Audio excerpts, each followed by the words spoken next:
Greetings, everybody. In this video, I'm going to speak as a parent, I'm going to speak as a trained teacher, and somewhere in the middle of these two positions, I'm going to make my point.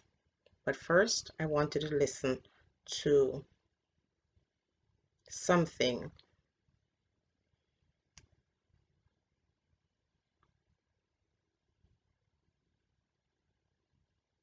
Okay, so I need you to listen to this, and then I will speak.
I think that's enough.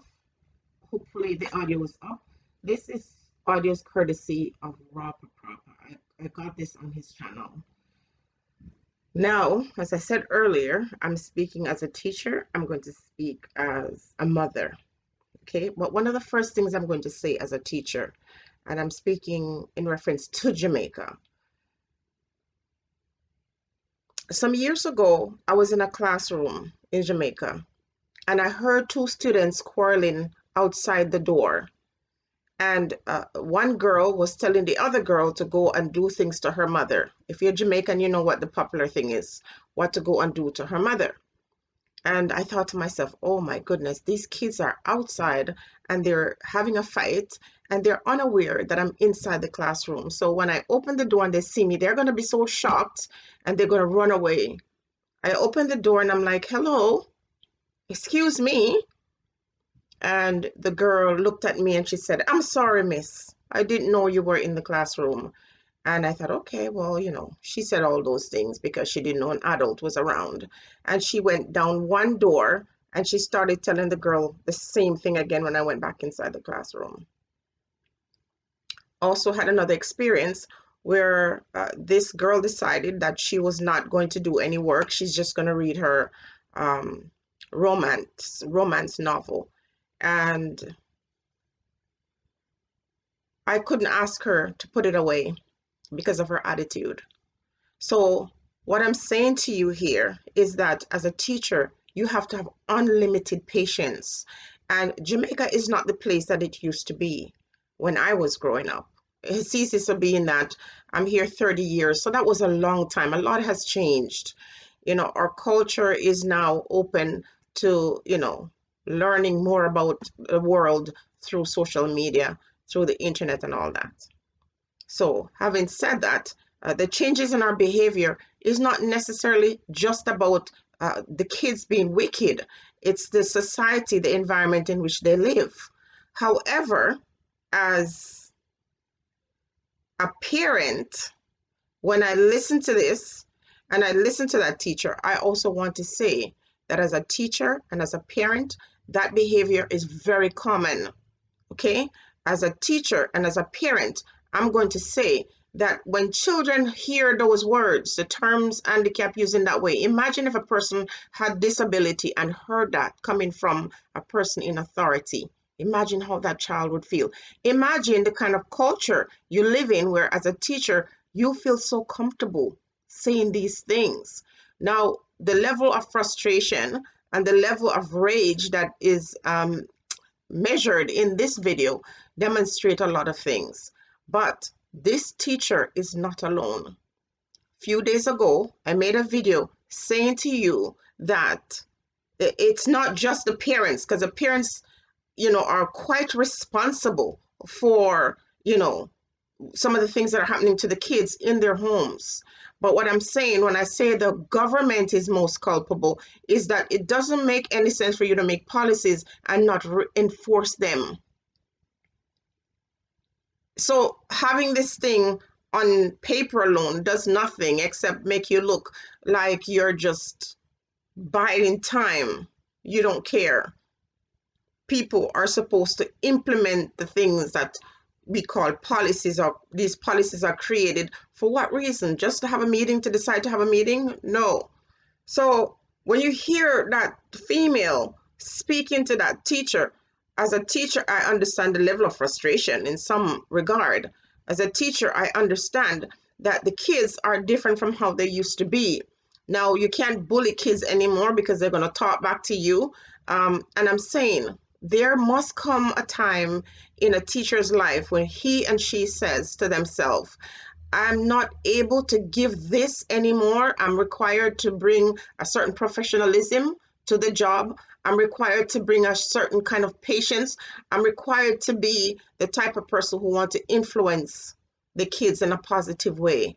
I want to bring this to the table. And if you're at that point where you cannot bring those things, I think it's time to step away. Maybe a vacation, maybe some kind of leave. I'm sure they have stress relief. And the job is very stressful, and the young people are difficult to deal with. As a teacher, I've been in situations where I dread going to a particular school because the kids are difficult to deal with. Now, I must admit that in my experience as a teacher here, I've had to deal with some children that pose a lot of challenges. And because I know that they're human beings and they're people. They might be young, but they want respect. They will not show you any respect unless you show respect to them. And you can't demand it in an aggressive way. You have to let them understand that I want to hear you. I want to understand where you're coming from as a little human being. And I'm going to tell you, the same places that I dreaded to go, no one could misbehave in any of those environments when I was there. Even though I dreaded it because it meant that I had to always change up the way I did things, change up my classroom management skills. I had to change the way I present my story. I had to come up with a different hook or a different way to hold their attention. There were some kids who were so difficult to deal with that you better come with your A game. But every one of those difficult kids that I had to deal with, at the end of the day, they'll be eating out of my hands. But it didn't alleviate my stress because you have to put the work in. Now, when I listen to that teacher speak, I hear the frustration, and I don't know what was happening prior to her telling this student that she will do harm to him. It's this that I'm saying our kids are hearing on a daily basis, not just in their home, not just in the community, but in a place like school where they spend so much time. They learn a lot of violence in that environment because they're dealt with violently. If not physical, then, verbally. They hear this thing all the time. There are some teachers that are very abusive. Now, even though the kids are difficult to deal with, I'm not saying that as a teacher in your head, you're not saying to yourself, oh my goodness,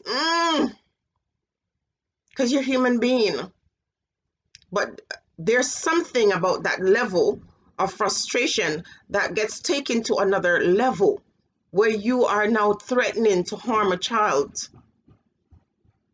At that point, if you can't hold yourself back, if you yourself cannot walk out of that classroom and go seek help, call the principal, the vice principal, or someone to offer you support, then something is wrong with you and not that child. Keep in mind also, you can go over in RAWPA CRAWPA and watch the full video. Keep in mind that when I look at those kids, they're grade 7 or 8. I'm sure they're not older. And I've witnessed that with my own eyes. Hear teachers and adults say things to some of these kids that turns my stomach.